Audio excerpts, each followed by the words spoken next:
Mesdames, Messieurs, chers collègues, chers amis de la LEFPA.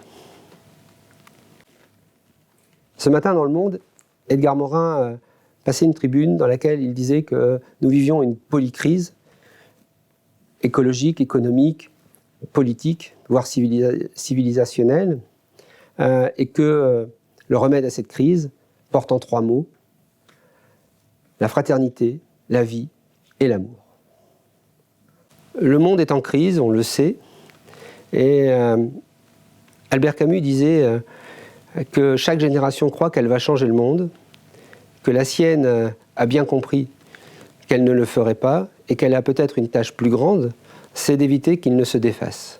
Je pense que cette phrase, nous pouvons nous l'appliquer, et nous devons chaque jour faire en sorte que nous puissions proposer, apporter, garantir aux générations futures un avenir plus viable, plus vivable, un avenir meilleur.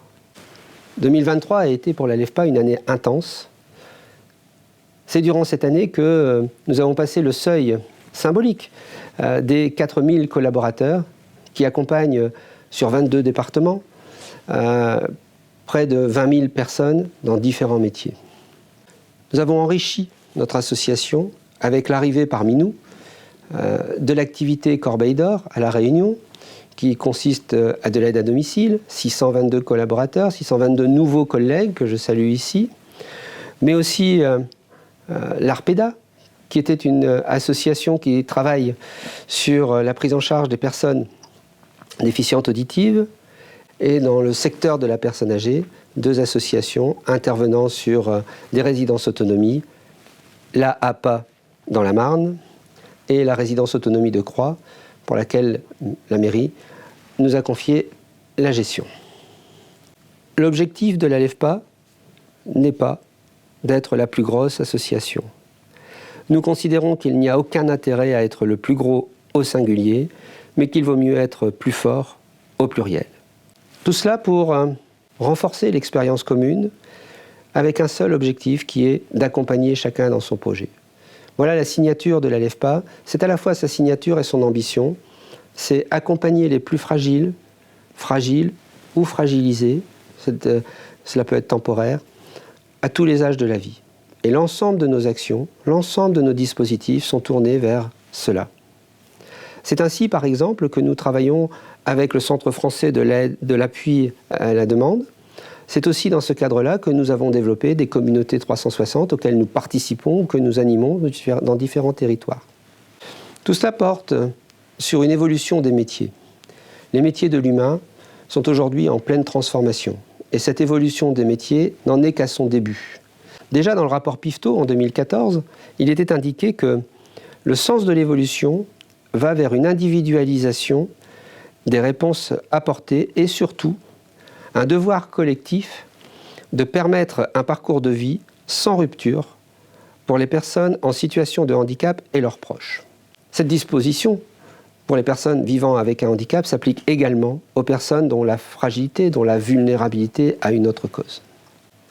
Dans un récent article, Saïd Assef écrivait que nous étions à la sociogénèse de la transformation de l'offre. En effet, et chaque organisme doit y contribuer en travaillant sur des inventions, sur des innovations et en les diffusant auprès de l'ensemble de la collectivité, de la communauté associative. Dans une association comme la nôtre, le management que nous essayons de mettre en place depuis quelques années porte sur la confiance, ce que l'on appelle l'empowerment. L'idée est simple. À partir du moment où l'on souhaite renforcer l'autodétermination des personnes qui sont accompagnées, il faut avoir la même démarche avec les collaborateurs.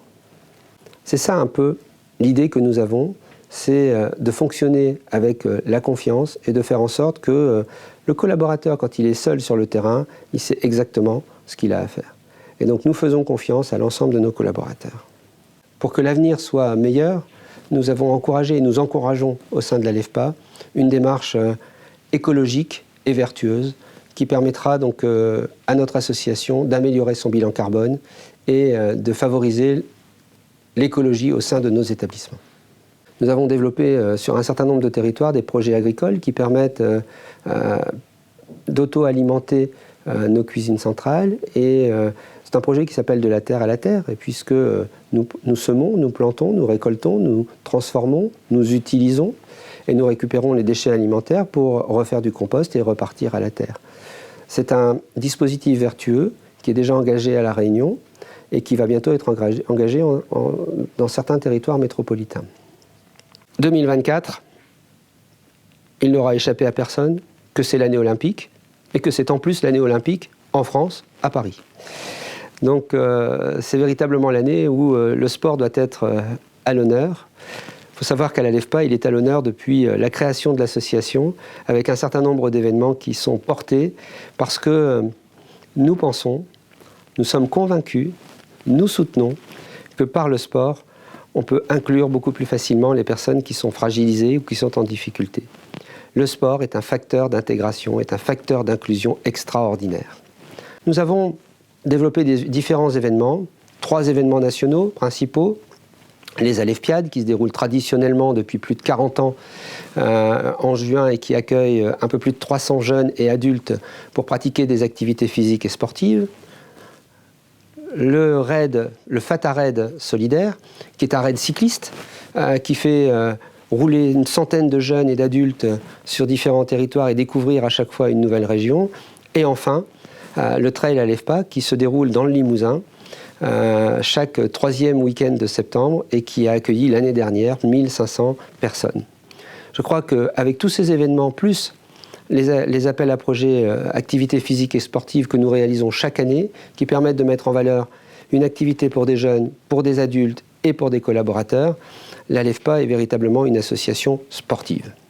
En ce début d'année 2024, je voudrais réitérer ici maintenant mes meilleurs vœux pour chacune et chacun d'entre vous, et partager avec vous les vœux que vous présentent nos collègues de Mayotte. Nous savons combien la situation est difficile pour eux. Et je voudrais que, par cela, nous ayons à la fois une pensée pour nos collègues mahorais, qui vivent une situation compliquée, complexe, mais également pour l'ensemble de nos collègues qui ont eu à faire face à des événements climatiques extrêmes. Je pense à nos collègues du Pas-de-Calais, qui ont subi les inondations, mais également à nos collègues de La Réunion qui ont vu le cyclone Bellal la semaine dernière.